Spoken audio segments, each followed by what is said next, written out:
Which is what if Naruto became the Alpha Jinchūriki and claimed Hinata and Hanabi as his fox-bound queens.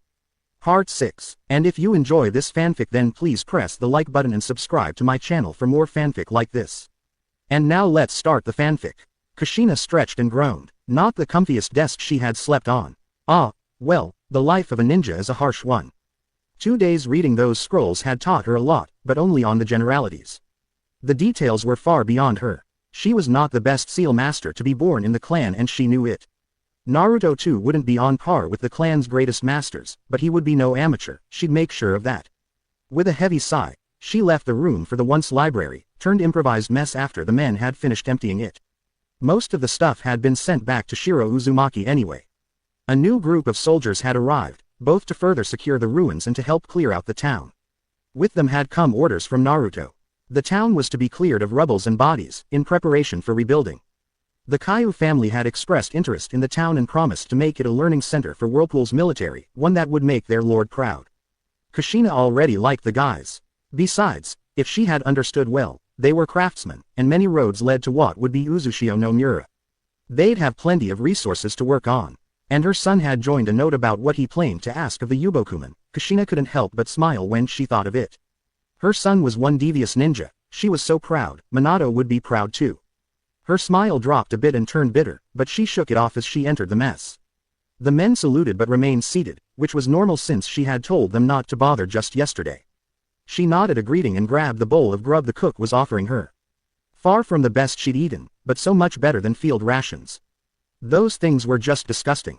With a grunt, she collapsed in her seat after placing her bowl down, her command squad quickly joining her. "So milady, what did you learn?" asked the oldest member of the squad, the samurai Nakaru Uzuro, an old veteran and squad mate of Masahiro. "That there were some serious nutjobs in my clan and that they could sprout out stuff I can't even begin to understand, among other things.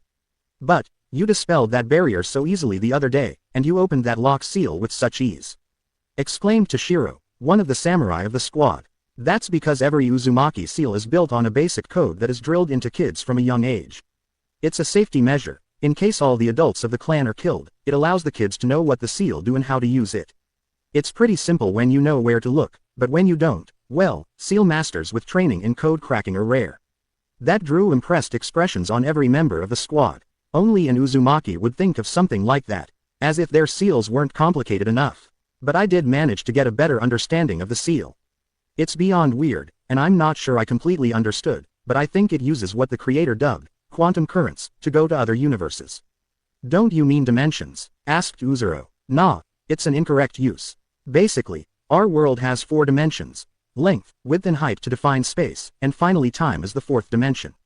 Consider each of these dimensions are a strand. At each point where these strands meet, there's a universe, ours being one of those, and the warehouse being in another. The seal followed the quantum currents flowing along those strands and honed in the next universe to have characteristics similar to our own. Not sure how they managed it, but it must have taken a lot of people and time." "And, there are only 4 strands?" asked Kaiu Hozo curiously. "Nah, the scrolls said they had detected a universe with at least 6 dimensions, possibly more. And only 2 of them were common with our world. Must be one freakish world. Anyway, I also got some intel on the warehouse. Normally, we shouldn't meet any animals since it was hermetically sealed and placed in the middle of a mountain, but we must still be careful.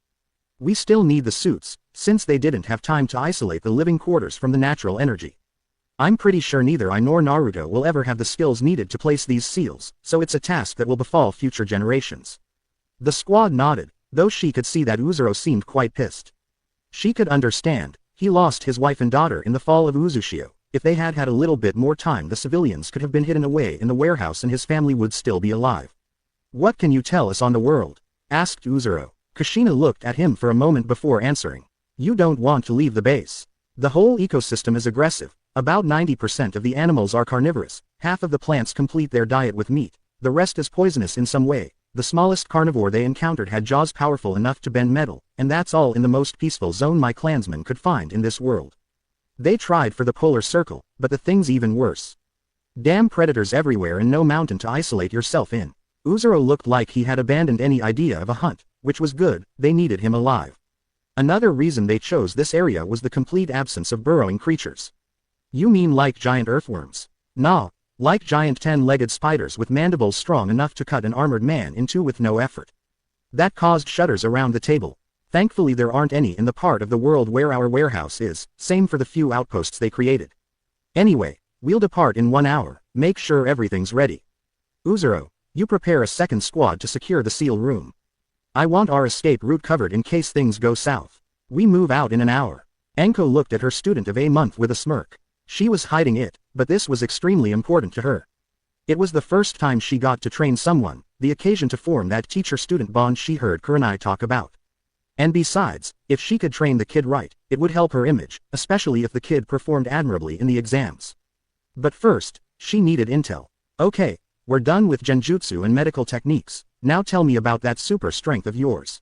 A scream of pain burst from the forest, causing Sakura to look at the trees, slightly disturbed. Sensei, what was that? Nothing, just a wannabe spy meeting Mr. Boa.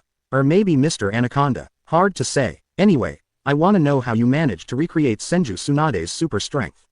Said Anko, almost bursting with curiosity. I didn't, answered Sakura. My technique is not based on strength but on shockwaves.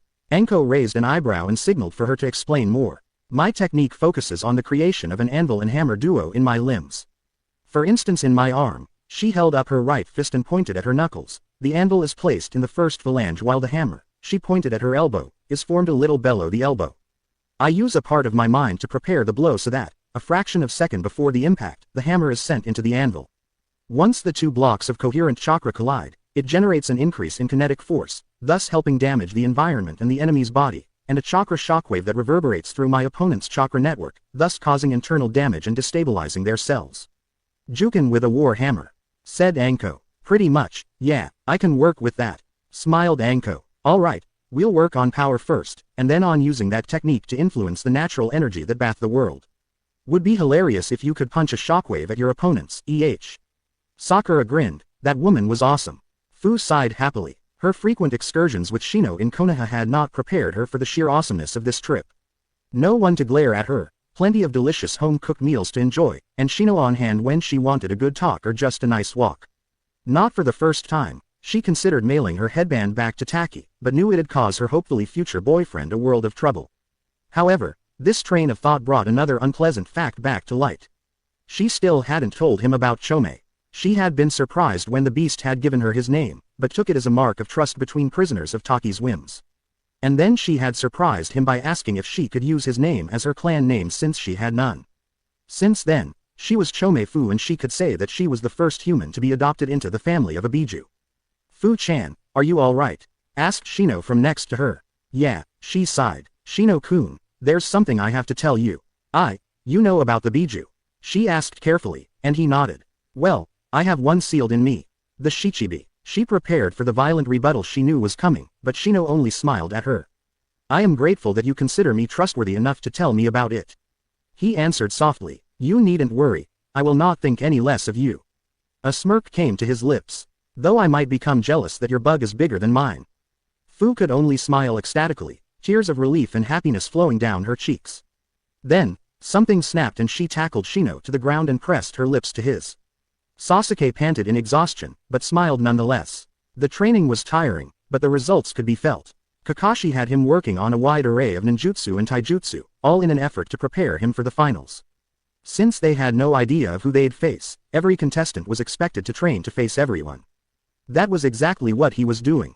With a feral grin, he jumped at Kakashi, sending a kick at his teacher's head, the gray-haired man simply ducking under the hit before springing back up into an uppercut. Sasuke expected this, and already had his hand ready to intercept the fist and use it as a support to send his next wave of attack.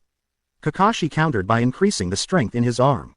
Sasuke did intercept the hit, but only got thrown away from the force, and was sent soaring through the air before he crashed painfully into the ground, tumbling on a few meters.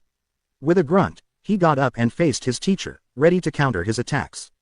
Kakashi raised his hand, indicating the end of the spar. Aerial attacks are only useful when your opponent cannot overpower you. Your strategy would have had far more success if you had more downward momentum, but would have failed horribly against any weapon. Practice the Uchiha 5th kata for the next hour and meditate on the form and its meaning. Kakashi left the ground, no doubt to gather more supplies or prepare the next phase of his training. Sasuke forced his mind into emptiness before beginning the 5th kata of the Uchiha style, trying to decipher the idea his ancestors had in mind when creating it. Shikamaru was exhausted, drenched in sweat, covered in cuts and bruises, and aching all over. But he got up and faced his father again. Nara Shikaku was the epitome of unreadability right now, standing in front of his son with cold black eyes, leaving no opening to predict his next move or penetrate his defense. On the sidelines, Nara Yoshino was looking, tense, at her son and husband. Finally, Shikaku relaxed, signifying the end of the spar and the lesson. "You landed a hit," he said simply. He nodded and smiled. "Well done, son. When I was in your shoes, back in the days, it took me 12 days to get enough anger and fear out of my mind to fight efficiently. It only took you 8. Now we can start the real lessons." Shikamaru nodded. He remembered what his grandfather told him when he came back. "You have seen your shadow, now you must learn to use it. Fear the shadow, but use it well." Shikamaru stood up and walked to his father. His path as a true Nara started now. The hammer fell on the white-hot iron relentlessly, shaping it into an instrument of destruction, the tool that would bring her victory. Tenten smiled savagely as she forged her new weapon, using the ancient Kaiu forging methods, her teacher looking on in approval. First her blade, then, her armor. Yakumo gulped down air greedily. The domain where she was weakest was physical endurance, and thus it was what she trained the most. Her uncle Unkai looked at her impassively. Had enough. Yakumo snarled and got to her feet. She would not stay down, not when her clan counted on her, not when she had so much to live up to. With fire in her eyes, Yakumo pounced, aiming a kick at her uncle's stomach. Atsui rolled to the side, dodging a slash from his teacher. Few knew it, but Yugito was one of Kumo's most proficient swordswomen, a shame she didn't use her sword more often. Getting to his feet, Atsui spun and faced his teacher, blinking the sweat out of his eyes and panting heavily. "More tonus, Atsui," chided his teacher. "I can guarantee that Hinata-chan and Naruto-san will have near limitless stamina. You mustn't look too far behind. The judges don't know how insane their stamina is." Atsui nodded, and resumed his attack, starting with a duo of stabs that were dishearteningly easily parried, before following with a quick slash from the upper right to the lower left that Yugito simply sidestepped. "More fluidity. Your move was telegraphed. You stopped a moment with your sword in the air. That's way too much time." Atsui gritted his teeth and attacked once again, determined to at least score one hit. Neji flowed gracefully through his kata under the vigilant gaze of his teacher, the head of the clan, Hyuga Hiyashi, to the public eye. In fact, he was supervised by his own father and Hiyashi's twin, Hyuga Hazashi. It's incredible what a bit of makeup could do. Being the clan head's twin, Hazashi had been taught main branch techniques so as to fool anyone in case the two needed to trade place for security reasons. Both Hiyashi and Hazashi had been abusing the hell out of this situation for years now. The first to go on vacations, the other to discreetly pass laws reducing the distance between houses, with Hiyashi's blessing of course. Since revealing the ruse would create a security breach, no one said anything, and since Hiyashi didn't rescind the laws passed by his brother, they stayed in effect. Everyone knew there was a ruse, but no one did or could do anything about it. "Very well, Neji. Now, use the 64 palms of Hatake at full speed, so I can evaluate it." Neji grinned inwardly and performed the move under the vigilant eye of his teacher. He would be ready. Kushina breathed deeply, the rebreather included in her helmet producing a metallic imitation of the sound. She looked at her squad, and saw them ready. They had verified every piece of the suits to make sure there were no holes or other ways for the natural energy to slip in. Kushina had also verified the seals and, from what she could tell, they were still working.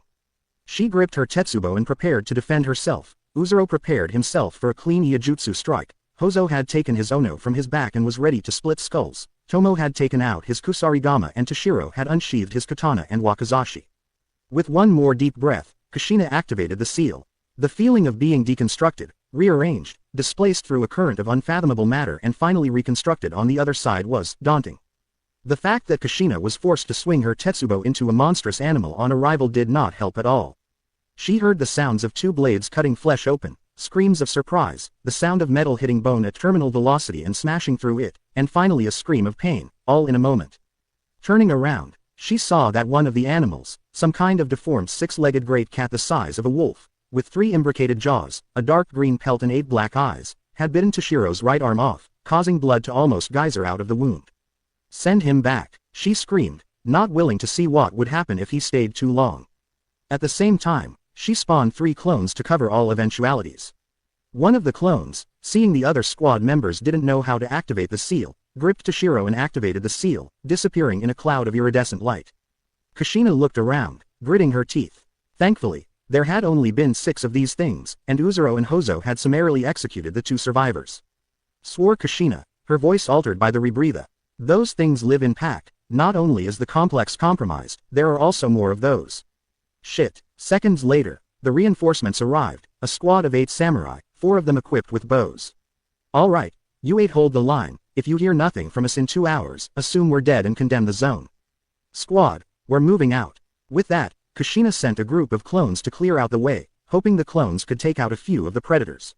We're going to have a hard time. These things are experts of ambush. The ones in the seal room were surprised, the ones in the rest of the complex won't be. Be prepared, let's go. With a determined stride, she left the room and began walking through the stone corridors, only lit by old seals, her squad members behind her and ready to react at any moment. First, we have to find the breach and seal it shut. How the hell did these little bastards get in?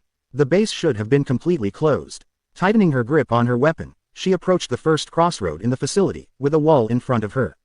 She spun the heavy wood and metal club and slammed it into the head of the feline jumping at her just as she stepped past the corner, sending the creature sailing through the air, blood and fang fragments sailing in its wake. Behind her, Uzuro cleaved one of them in 2 before spinning on his heels and bringing his sword down on the neck of another beast. Tomo spun above her, bringing the weight of his kusarigama down on the head of one of the creatures with a loud crack, Hozo's Ono flying past them to embed itself in the monster jumping at them, sending it careening back and smashing into another. With a cry of savage glee, Kushina covered the distance with a jump and slammed her flaming tetsubo into the flank of the dead creature, crushing it and the living one underneath. Taking a fraction of a moment to assess the situation, she noticed 3 beasts running away, 5 others trapped against a stone door at the end of the corridor behind her, hissing and trying to look intimidating. With a smirk, she approached the 5 beasts, spinning her weapon around her hand, Uzuro on her right, Hozo on her left, Tomo guarding the rear. The first jumped at Hozo, who literally caved its head in with his bare, armored fists.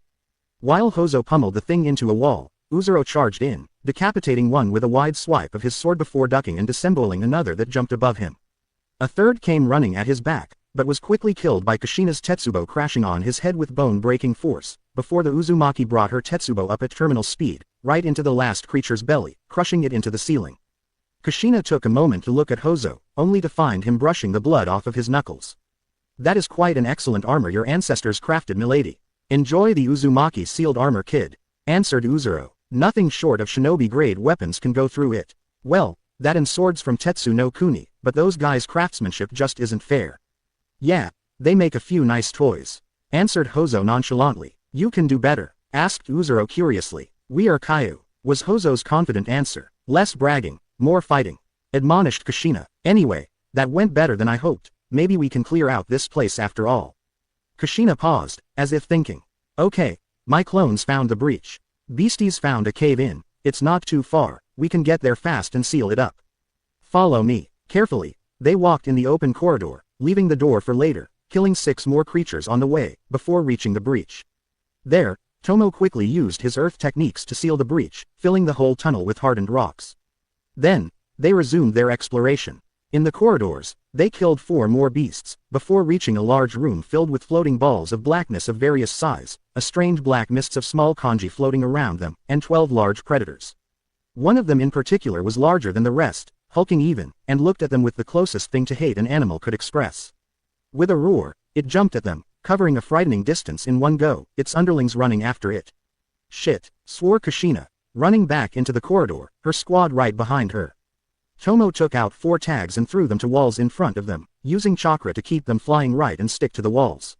As they passed the 4 tags, a wall of shimmering chakra appeared. 2 of the smallest beasts slammed into the wall and collapsed, half knocked out. They yelled in confusion and scratched at the surface while Kushina and her squad caught their breath. Tomo, how strong is this barrier? Asked Kushina, panting. Should be strong enough to hold them back a bit. Not sure how long though. He answered. Okay. It's obvious we only fought scouts and runts so far. I doubt we can take these guys on 1-on-1, let alone 12-on-4. What type of tags did you take with you, Tomo? I have a few Raijin Sneer and Fujin Smile, plus a few directional and omnidirectional mind tags. Disarming Scroll, that too, perfect. No one could see her face, but they all knew Kushina had a malevolent smile on her face as she led them past a nearby turn. Behold, young ones, said Uzuro. You will see an Uzumaki booby trapping an area. 5 minutes later, the corridor was filled with traps. 5 omnidirectional mines, or omni-mines for short, were placed in various points of the corridor. No less than 8 pairs of Raijin Sneer had been placed on the walls and 4 directional mines had been placed just after a turn. And just to be sure, the Fujin's smile tags had been placed to form a barrier in front of them at the end of the corridor. Alright, now we need to deactivate the barrier holding back the kitties. Any ideas? That's when they heard a sound akin to glass breaking and the beasts yowling in anger. Ah, that's settled. The first 3 beasts came running past the turn and activated the mines, causing them to detonate. The explosion that followed carried a load of fast-moving Senbon that literally tore apart the creatures. The rest of the pack stopped short at the sight of their slaughtered brethren, before resuming their approach more carefully. An omnidirectional mine ignited and quickly delivered its deadly payload. Surprisingly, only the 2 closest animals died, the others somehow managing to dodge the shrapnel. The biggest yowled lowly, and 2 of its pack darted forward, igniting 2 other mines and dying from them. It left the biggest threat and 4 of its underlings. From the other side of the corridor, the feline locked gaze with Kushina, and she came to a chilling realization. It's sentient, she breathed. The big one is sentient. Before her squad could answer, the hulking one pounced, jumping cleanly above the activation radius of the last 2 mines, landed gracefully and darted forward, roaring a challenge. Kushina and her squad began to step away from the barrier of wind blades. The 2 other felines charged after their leader, but only triggered the 2 remaining mines. Suddenly, the crack of thunder roared in the enclosed space. With a yowl of pain, the hulking beast fell, rolling along the ground, its right front paw blackened by the bolt that pierced it, smoke wafting from it. A second clap of thunder, and the beast passed through the wind blades, wind chakra tearing flesh from the bones and blood from the veins. Silence filled the corridor. With a sigh of relief, Kushina activated the disarming scroll and sent clones to gather the surviving tags. Hinata carefully led the brush along the parchment, committing the design to memory, burning into her mind every curve, every rune, every connection. She would be ready. There would be hell to pay. A hateful flame burned in her eyes, as she worked patiently and diligently.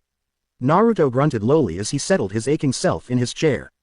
Damn the Uzumaki timed training. Taking a moment to relax in this exceptionally comfortable chair, he took in his office. It was tastefully decorated with traditional painted panels and prints, a bush-sized bonsai standing under a window giving an impressive view of the city below. With a wave, he motioned for a servant to send his guest in. Tamahawa Shosu stepped in, humbly bowing to his lord. Naruto motioned to the chair in front of his desk and waited for the Yakuza to sit down. I want to know the situation of the underworld in Whirlpool. Most certainly, my lord. What point should I bring up first? Asked Shosu in his slightly deep voice. I need to know if there are any upstarts trying to build their own family or, worse, invaders. There were some. Drug market. Going fine, my lord. Opium sells particularly well lately.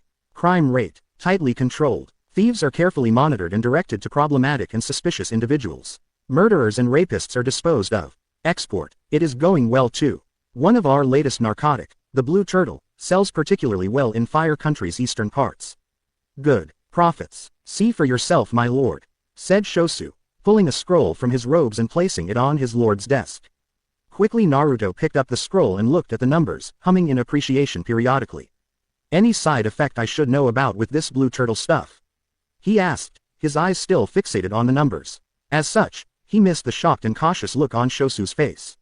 Certainly, the young lord isn't considering taking the blue turtle. It would be catastrophic if he did. He needs to keep his mind sharp and clear, not clouded by the vapors of drugs. It is a hallucinogenic. Began Shosu hesitantly. It causes dream-like states and relaxes the consumer. Taken in too great quantities it can leave one completely void of energy. Good. You will send some of your men to Konoha to open a shop, tea house, whatever you chose as a front. The men there will work as your liaison with me while I am in Konoha.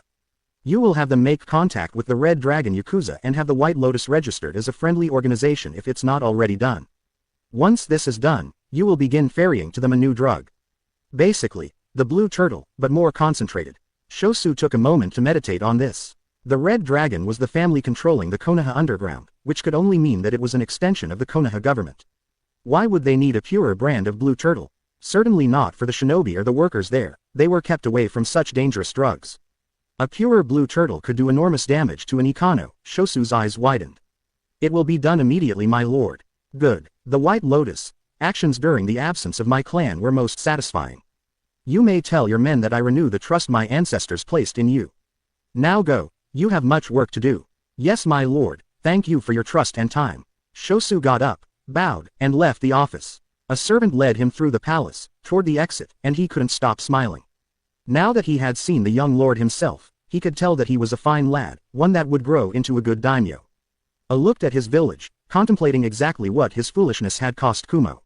Nearly a decade of shame at the Chunin exams, many promising younglings, every ounce of the QB chakra they had in their possession, a lot of clout, reputation and clients. Abducting the Hyuga twins was beyond stupid, it was a ruinous enterprise.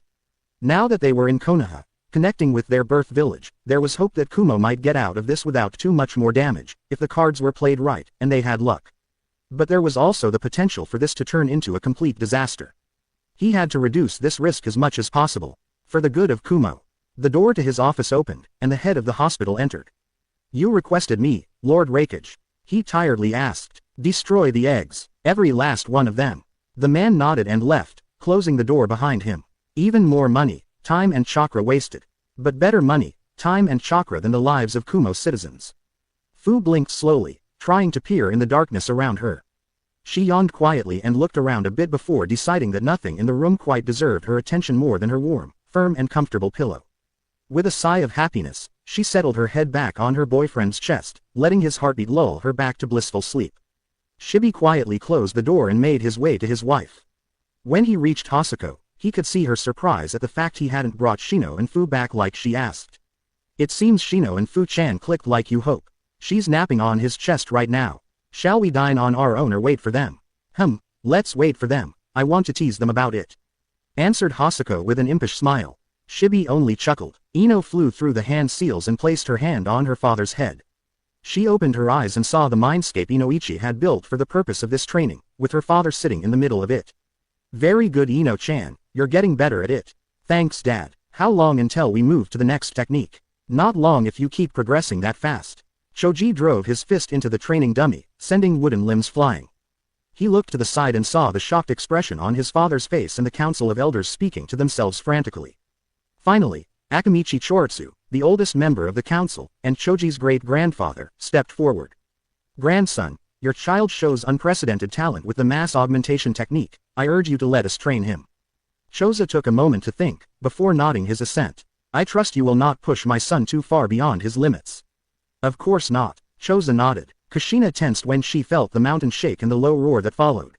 She quickly summoned a clone that went to inform the squads guarding the seal that her team and herself were fine, and cautiously made her way to the room full of black spheres. Once she was inside, one of the smaller spheres disappeared, and a lizard-like creature fell from it, landing nimbly on its legs. It stood on powerful hind legs, its long tail balancing a short and narrow chest. It had a long triangular head with a maw filled with curved teeth, 2 arms armed with wicked claws and 2 crescent-shaped claws on its feet. Its eyes and some sort of crevice in its chest glowed a bloody red, contrasting with its black scales and the trail of vivid red feathers going from the back of its head to the tip of its tail. It took a moment to look around itself, before letting out something that sounded like a strange mix of cawing and barking. It turned to Kushina and her group, cawed once, and ran to an exit on the other side of the room. There, it stopped, and cawed 3 more times, as if waiting for them. Carefully, the Whirlpool Strike team followed the newly revived summon into the bowels of the mountain. Tenten spun, parrying another strike, before ducking and rolling aside. She sprang to her feet and struck at her sparring partner with a rising slash, quickly following by bringing her blade down. The samurai parried the attack and moved to counter before her mentor's voice interrupted him. "That is enough. I am impressed by your ability to dodge, Tenten. It is nearly as impressive as your talent in the forge." "It's just something I trained in a lot," said the young woman happily. So far, she had had a wonderful time. She had been able to craft herself some new toys, the Kaiu had taught her some neat forging tricks, and now she was being trained in Kenjutsu. Coming to Whirlpool was without a doubt one of the best ideas she ever had. The Coelic beast cawed one more time before darting into a massive room, stopping at the railing and jumping in place there, cawing happily. Kushina and her group stepped on the walkway carved of stone, gazing in the gigantic room in awe. It was enormous, large enough to easily house a biju. Its walls were covered with black spots and light seals. In the middle of it there was what looked like a hill with a fortress, all of the purest black. Kushina's eyes widened when she realized what it was, just before a gigantic head rose, obscuring the view to most of the room. It was enormous, like a turtle, but with a mouth large enough to hold a full house and filled with teeth the length of a katana and 5 times as large. Its large eyes were pits of multicolored light, cracks in its scaly hide showing the same light in various places. It hummed, and the rock around them shuddered. Kushina would swear that she felt her bones rattle. "Greeting, scion of my masters," resonated through the room. Kushina's eyes widened in disbelief and shock at the sheer absurdity of it all. What? She managed to get out. A rumbling chuckle answered her. I am the Manin no Shiro, scion of the Uzumaki. I am at your service. I only request one thing. That Uzumaki Kushina be brought to me, or me to her. My last summoner had a message for her, and it is my sworn duty to give this message to Kushina-san. Or her line, if she perished. I am Uzumaki Kushina. That is most fortuitous. Please, touch my skin so that I may communicate the message. Wait a minute, that seal hound led us here, why? Did you order it or was it a command placed long ago? It is something I commanded it to do. I humbly ask for your forgiveness in my failure to support you in your fight, but I had entered a hibernation period. Additionally, the KOG Yand can do a lot of damage to my underlings. The KOG what? KOG Yand, it is the name they give to their people. It means, those who hunt. A bit arrogant if you ask me. My own kin can hunt just as well, and even better. And we reach sentience earlier in our lives. Okay, I just arrived, I don't know exactly what is going on, can you please clarify the situation? Most certainly my lady. Before I became the Manin no Shiro, before I died and was brought back by your seals, I was Koruantu, he who towers in your language. I belong to the Navak species, you could say we are the ruling species of this world. I was what you would call an hermit. This cave was my dwelling, and my tomb. Your ancestors brought me back as an instrument for their hunts, but I only regained my full awareness during the Great Hunt. Your kin must have been fierce predators for your enemies to unleash such power upon them. Without bones and flame-born fell before my might, but one with many limbs and sea rock shell wounded me greatly before collapsing. The summon chuckled in satisfaction. They most probably did not survive the wounds I inflicted upon them. Hunt Master Soboro insisted that I return here so that I could watch over this den and await the arrival of his kin in the future. And now, here you are. Is there any question you wish to have answered? Yes, said Tomo, raising his hand. You really have no problem serving Kushina-sama. Of course not. She is more powerful than me, if not in body, most certainly in mind and soul. Not that I complain, but how so? Questioned Kushina. I was, alone. I started from nothing, fought my battles on my own, relying on no one but myself. I rose from my savage youth into sentience and achieved mastery over my inner energies on my own. You have a line supporting you. Your species is defined by inheritance. Your ancestors stand behind you, supporting you with their creations, the knowledge they passed on to you, their spirit. I may defeat a generation, but the next will learn from their forefathers' mistake and I will eventually be brought low. Your species as a whole is a force of nature, simply because you have the ability to inherit. Because of this, sentience and mastery over your inner energies, so daunting a task for my kind, is at best trivial to yours. When facing one of you, I am but a single soul, against an army. Wow, never saw things that way before, admitted Tomo. I don't think any of us did, remarked Uzuro. Back on track, I'll take the message now, said Kushina, coming closer and placing her hand on the summoned skin, half expecting nothing to happen due to the armor. So, she was reasonably surprised when her vision turned white. Hanabi looked in satisfaction at the finally fully healed arm. Now, she could train again. Quickly, she made her way to the training grounds the Hyuga family had been given, and began to go through the katas her sister and herself had established. It was far from the usual Hyuga kata, but it worked for them. She went through the slowly at first, then faster, until she completely abandoned the katas and simply struck out at high speed, fighting imaginary opponents in her acrobatic style, losing herself in the beat of the battle. When she stopped, she was drenched in sweat, but smiling. It had helped to blow off some steam. She left the training grounds satisfied with her performance and activated her Byakugan to find her sister. She immediately grinned happily and quietly celebrated this decision. As she made her way to her sister, who also had her Byakugan activated, she was treated to the most yummy sight of Naruto-kun, exercising and covered in sweat, but more importantly, topless. Damn, did he have some fine muscles. As she sat next to Hinata on the balcony overlooking the courtyard where their dream boy was training, she couldn't help but lick her lips.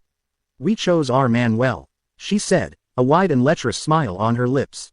That we did, answered Hinata with a demure smile, hiding the pure lust Hanabi knew she felt. Say sis, since Kushina-sama's out of town, how about we ambush Dream-kun in the onsen again?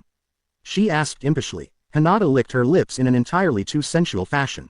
I like this idea. Naruto felt a shiver go down his spine, and a tightening of his pants. Looks like my foxy ladies are onto me again. Kushina gaped at the man in front of her. He had red hair pulled back and falling to the base of his neck, a thick mustache, as red as his mane, purple eyes sparkling with mischief and a small, amused smile on his lips. He wore the traditional Uzumaki dark robes, his arms behind his back. Dad, Kushina asked in pure, unadulterated shock. "Ah, Kushina, it's about time you came.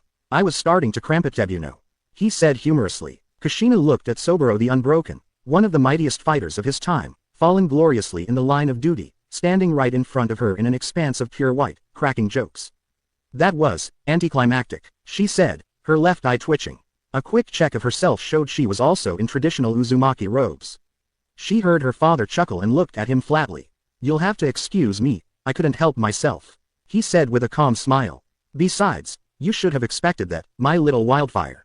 "Dad," complained Kushina, but both knew she was delighted to hear that nickname again. She had missed it. Soburo's face sobered and he took a concerned expression. "Kushina, it's obviously been quite some time since the fall of Uzu, at the very least 2 decades. Why, did the war really last that long?" No, it's just, it broke my heart to see the Shiro broken like that and, I couldn't bring myself to come back. And after that, the Third Shinobi World War popped up, and then I got busy with my love life, had a kid and spent 13 years in a coma after watching my husband die before me," she said, her voice becoming dull and void at the end. Soburo embraced his daughter, trying to give her comfort and help her. Kushina started to sniffle, then sobbed, before crying in earnest. Soburo only rubbed her back, letting her release her pent-up emotions. "It's okay, little wildfire, let it all out. We have all the time in the world," he murmured. He had hoped the last time he saw his daughter would be more joyous. Fu looked blankly at her now official boyfriend, trying to digest what the agitated boy just told her. "Run that by me again, will you?" she finally said. "It is tradition in the Aburame clan that the wife of the clan head manages most of the relations with the vassal clans. Introducing you to the heads of our vassal clans basically equals to saying we are engaged," repeated Shino nervously. Fu remained still after this, finding it to be easier to process after hearing it twice.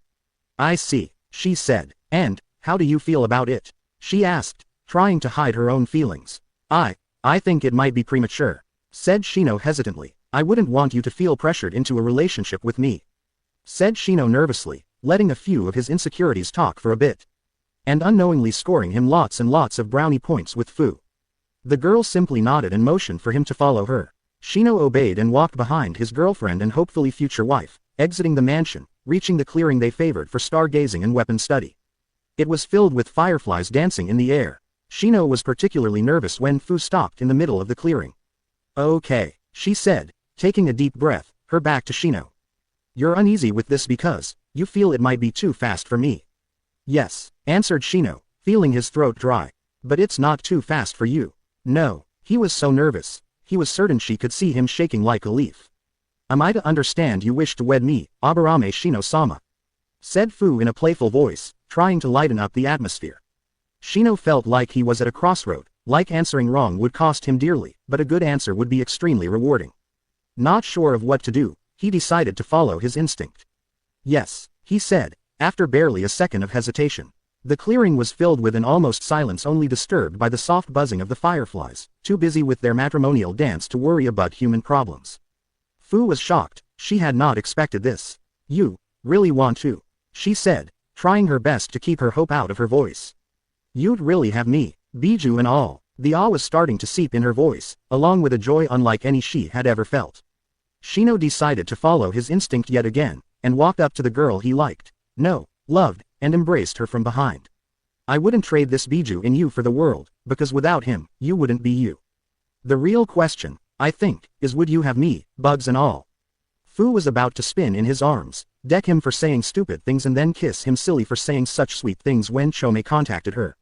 "Little one, since you gave me the role of father, I'll tell you this, you have until morning to stake your claim on this one as your mate. If you don't, I'll nag you until you do. Now I'll cut the connection.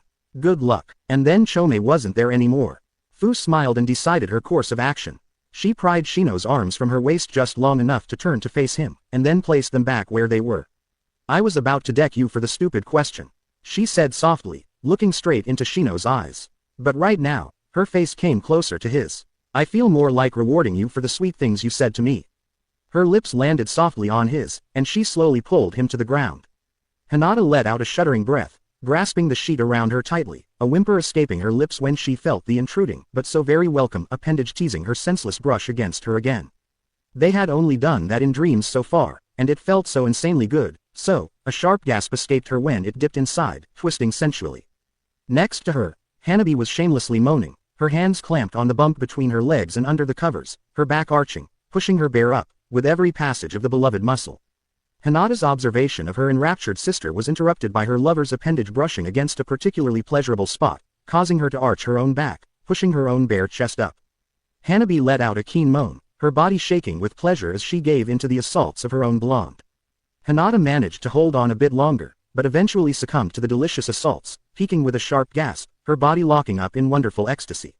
Her Naruto climbed up her body, pressing his chiseled body against hers and kissing her lovingly. Hinata was dimly aware of another Naruto making out with her sister, but she was far too focused on the lips pressing against her own. However, far too soon to her tastes, the blonde she kissed ran out of breath and popped. Hinata pouted cutely, until Naruto settled between them, prompting her to snuggle into his side while Hanabi did the same on the other side. "I don't know what I did to deserve you two, but I sure as hell don't regret it," remarked the slightly out-of-breath Uzumaki. "That doesn't matter, sweetie," answered Hanabi with a naughty smile. "What matters is what you're doing to keep us. Speaking of which, you've been a good boy." Hinata smiled lustfully and began to mirror her sister as she kissed her way down Naruto's body. Tears of pride flowed down Sobaro's cheeks, his fist raised in front of his face and shaking slightly from the emotion. "A threesome, and with twins. Oh Naruto, I'm so proud of you." "Figures you'd say that," grumped Kushina. "Hey, can you blame me? My grandson is doing his best to revive the clan, what am I supposed to do?" Frown. "That's not what I mean and you know it. They're too damn young. Can't they wait 2 more years? After that they can go at it like rabbits, but before that it's not safe for my grandbabies." "Ah, I understand. Well, maybe tell them to use protection. All that lust is bound to overflow at one point. And considering how much I doubt their self-control, I might have to clear that up with Hiashi and Hitomi." Hiruzen looked at the documents in front of him, puffing thoughtfully on his pipe. They were extremely detailed, as expected, and would help a lot to prep the defenses. "Thank you Jiraiya, you worked well." "Thanks, I do my best." "So, Kushina's awake, huh?" "Yes, she was pleased with your work outside and inside the village. She asked that you go to Whirlpool if you have some time, she'll introduce you to Naruto there." "I see, I'll do what I can," he muttered. Back to the problem at hand. "I don't know exactly who Orochimaru is working with, but I think it's safe to say that Taki is in on it. Their container had already 2 occasions to go to a Chunin exam, and each time her teammates were sent but not her. Pretty suspicious if you ask me." Taki too," muttered Hiruzen, frowning in displeasure. "I'm already fairly certain Suna is involved in some way. They did send their unstable Jinchūriki after all. If they cared for the relationship between our villages they'd have sent the boy to an exam in another village. They don't expect us to survive. It was no question. No. So, we can expect an attack from Oto, and most probably Taki and Suna. We'll need to send that intel to Kushina, she'll need to train Naruto correctly, we'll need an army killer. We'll also need to contact Shibi." "Shibi? Why? Did his son turn into a war machine?" asked Jiraiya, his left eyebrow rising slightly. "No, but he invited Taki's Jinchūriki to join them on their clan lands for training," mentioned Hiruzen amusedly as he started writing the messages. "Her teacher came by earlier today, asking if I could contact them and recall young Fu-chan for training. I had to explain to him I was currently unable to reach them because they had gone to a secret and secluded training facility. Most sad, really," offhandedly concluded the Sandame.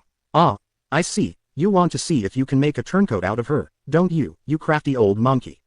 smirked Jiraiya. "Flattery will get you nowhere young brat," answered Hiruzen good-naturedly as he finished writing his message with a flourish. Hiruzen summoned a monkey messenger and handed him the letter, giving him the instructions to reach the Aburame head couple. With a satisfied sigh, Hiruzen settled in his chair. "By the way, what is Taki's time bomb doing with the Aburame?" asked Jiraiya casually, clearly trying to sat the raving curiosity that made him such a good spymaster. "I had Anbu keep an eye on young Fu-chan before the exams. They reported a very interesting dynamic developing between her and Aburame Shino. The girl craves positive attention like an Uzumaki craves ramen, and young Shino-kun has been giving her that by the cartload." "Oh, a romance on the way?" asked Jiraiya with no small amount of anticipation. The man may be a pervert, but he had a massive romantic streak, his bad luck in love had just buried it. "Yes, probably. I am also quite pleased with how she treated her match against Rock Lee. She treated him like a comrade, ensuring his safety to the best of her abilities. I believe this will ensure a smooth transition into our forces. Her role during the invasion could also cement her place. If she stays out we can spin a story about how she refused to strike against us out of love for Shino, that will make her look like a tragic princess and earn her some sympathy." and if she joins in on the kicking and help us fight her village. Then we can launch a stellar campaign of propaganda involving love, the will of fire, Shino and a healthy dose of patriotism. If we play our cards right, we'll have a generation of heroes rising to prominence, with Naruto and Fu at their helm.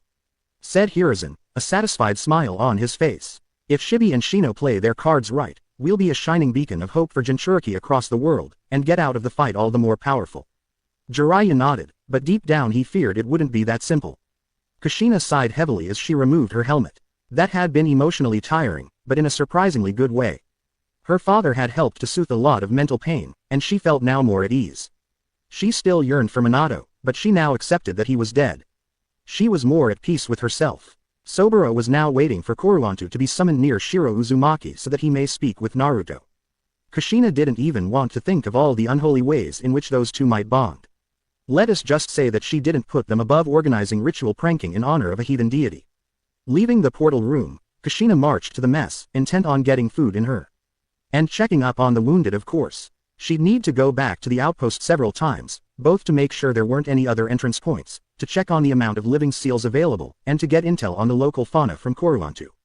Who knows, if they found the instructions to make living seals, they might be able to start refilling the ranks with even more vicious creatures when a kid talented enough in Fuinjutsu popped up. Getting the scrolls out of the outpost might be a bad idea though, not because someone might steal them and learn their secrets. No, those scrolls were written by Uzumaki teachers, for Uzumaki students, so they were as good as gibberish for anyone outside the clan. Uzumaki minds worked weirdly, to quote Inoichi. The main risk was for the scrolls to be destroyed. Until Kushina had a secure building she could stuff floor to roof with traps, the scrolls would remain where they were.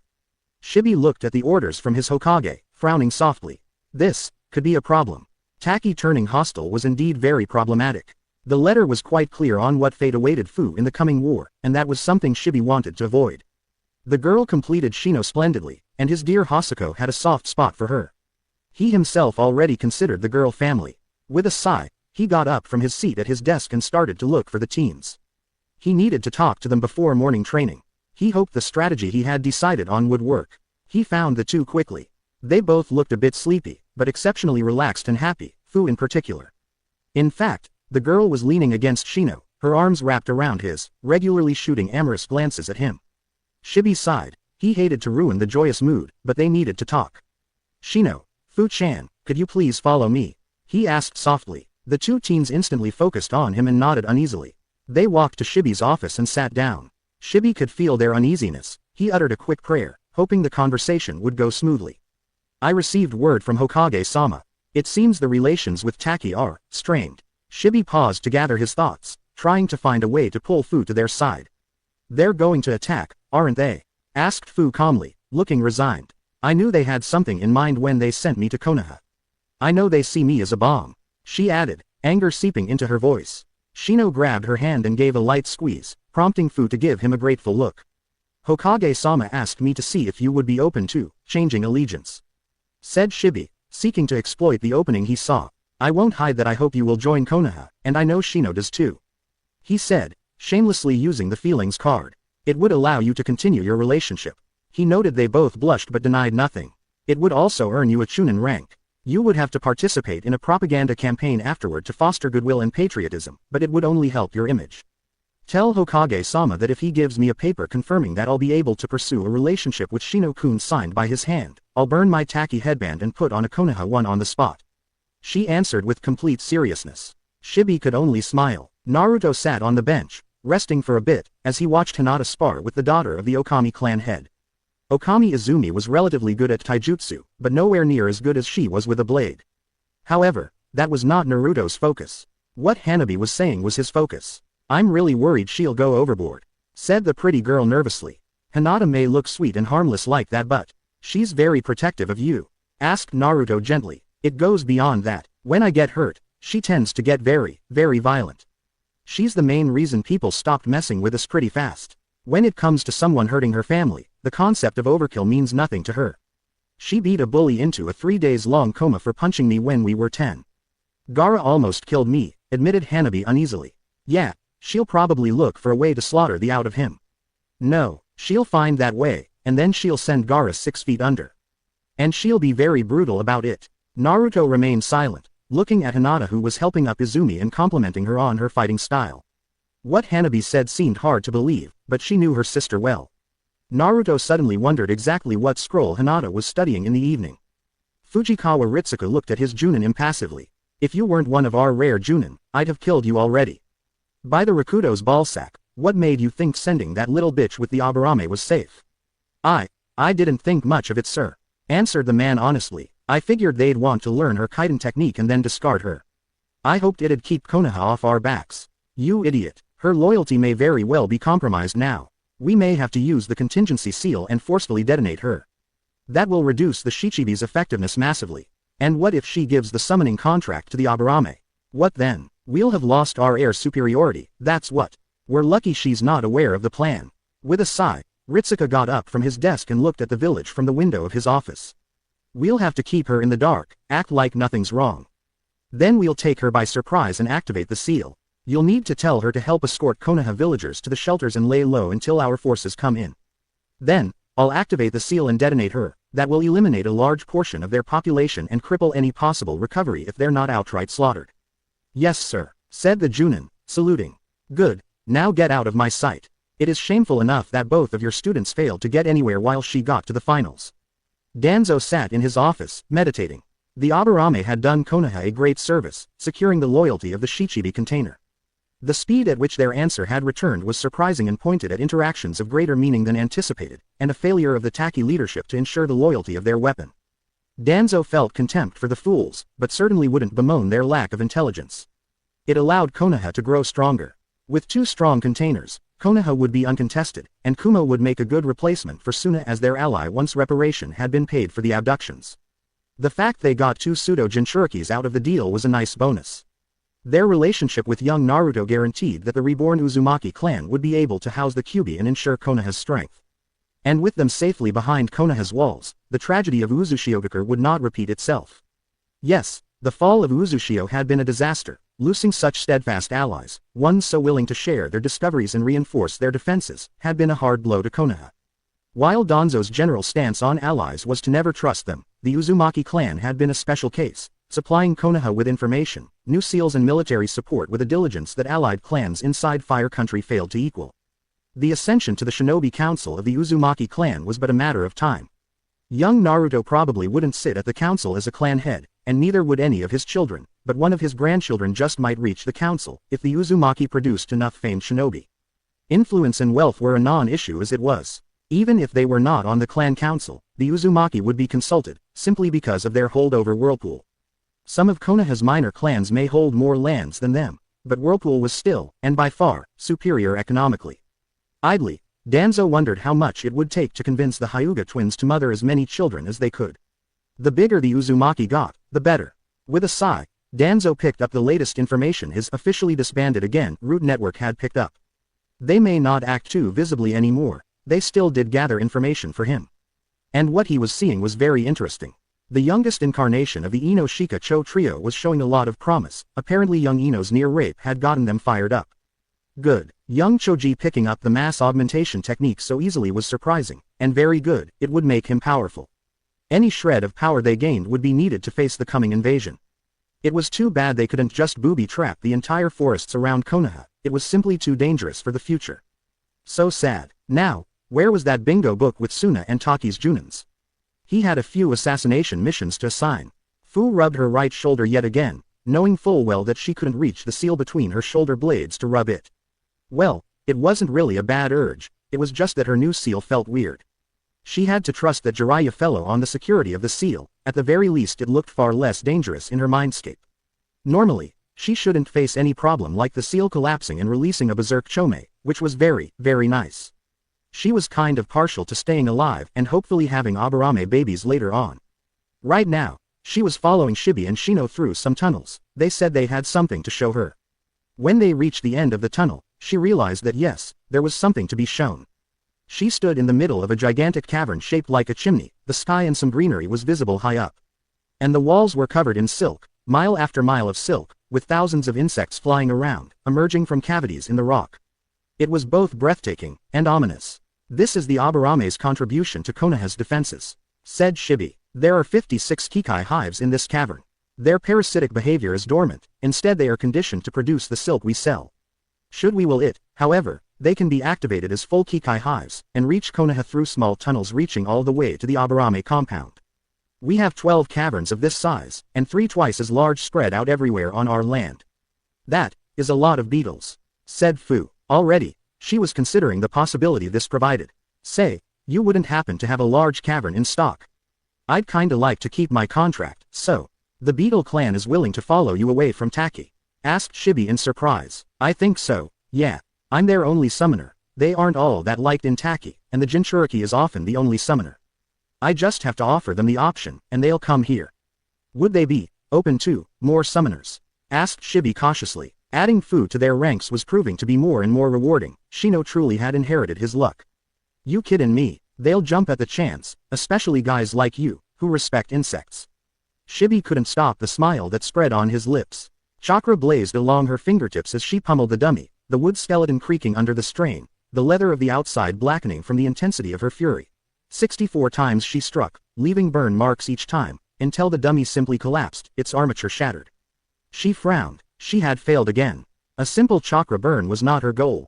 More practice was needed. A dangerous gleam danced in her eye as she turned to the next dummy. Retribution had to be delivered. Asuma ducked under the short blade, sending a kick to Ino's stomach and sending her flying. He jumped above Choji's punch and landed behind him, noting the deep crater left in the earth. He couldn't follow up on his plan to knock him unconscious however. Choji had felt it coming and rolled forward as soon as his fist touched ground. A spear of shadow flew at Asuma, forcing him to lean out of the way. The tip of the spear turning into a blade and suddenly changing direction to scythe through the air towards him was a surprise, and this kind of change meant he couldn't leap over the blade. However, he was a Junin, so he simply jumped aside, covering far more distance than Shikamaru could cover. It wasn't until he landed that he realized he had made a mistake. Ino seemed to materialize out of nowhere and placed her wakizashi dangerously close to a piece of his anatomy he wanted to use some more with Kurenai. So, he stilled completely. Congratulations, you managed to trap me with my hands in my pockets. You're progressing. Ino, I'm guessing you used a clan technique, correct? Yes sensei, answered the blonde, while sheathing her weapon, much to Asuma's concealed relief. It makes something slip from your notice. In this case I made you stop noticing me. I casted the jutsu when Cho made you jump. And then Shikamaru sent me straight to you. Clever. Alright, next week I'm using my hands. He announced with a smile. The 3 groaned a bit but didn't back down. They were growing up just fine. Naruto rolled aside, only to be kicked in the side, sending him flying and skidding along the training area. Naruto, you told me you were good. I only see a passable chunin, not a good one. Admonished Kushina. You are too confident, too brazen. You take too many calculated risks, and you calculate them poorly. Against bandits, so far below your level, it doesn't show. But against a jonin, it is glaring. Make no mistake, you will fight opponents far stronger than you, and with your current thought process, you will be slaughtered. Now, again, with a grunt, Naruto pulled himself to his feet, and reassembled his staff. Cautiously, he approached, looking for openings in his mother's stance, and seeing none. He frowned. In the gauntlet he had participated in exercises against Junin, and they showed at least 1 or 2 subtle openings, even when going all out. This was a completely secure stance as far as he could tell, and his mother was simply standing there with her arms crossed. We'll need to work on self-control too. I can almost read your thought process on your face. I bet it has to do with that little underground arena Danzo has going on, Maybe you're thinking of previous exercises. Against Junin perhaps. She smirked at Naruto's unnerved expression. You think I don't show any opening, am I right? Don't compare me to these guys. Most of Danzo's puppets that managed to reach Junin were too set in their own way to completely rid themselves of their flaws. It comes with the traumatic experience. Naruto didn't see the link, but tried to keep the curiosity from his face. He was doing a damn good job at that if you asked him, his face set in a stone mask of indifference. Curious, damn it, your eyes, my boy. They say everything. Danzo's training involved killing your best friend. Someone that was basically raised with you, like a brother. That kind of trauma completely disoriented the survivor while blocking off feelings to keep their mind functioning. But it also made them latch onto elements of familiarity, like loyalty to Danzo and Konoha, or a certain way of doing certain things. And, what happened to those that didn't pick loyalty as an element to latch onto?